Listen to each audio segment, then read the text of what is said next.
few years ago, I found this first edition Hemingway in a bookshop in Paris.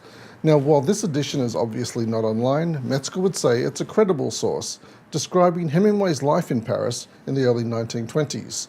However, is it a reliable source? This week, you and your colleagues return to the Metzger reading, which is based on assessing the credibility and reliability of online information.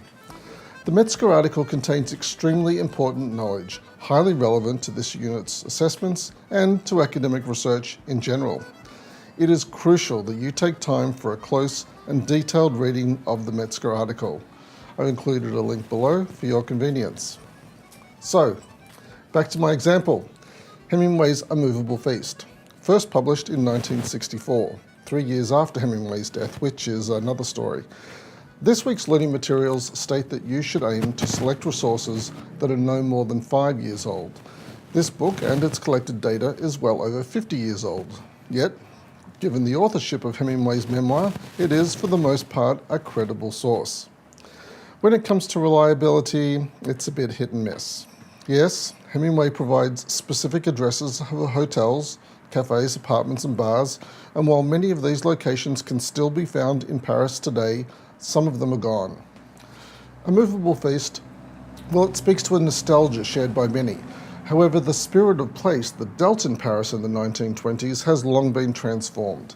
In this case, the data is accurate for a specific time. If A Moveable Feast had been published in the 1920s, or even the 1930s, Metzger would class it as both a credible and a reliable source for visitors to the City of Lights in that era. The search for credible and reliable sources should underpin your research.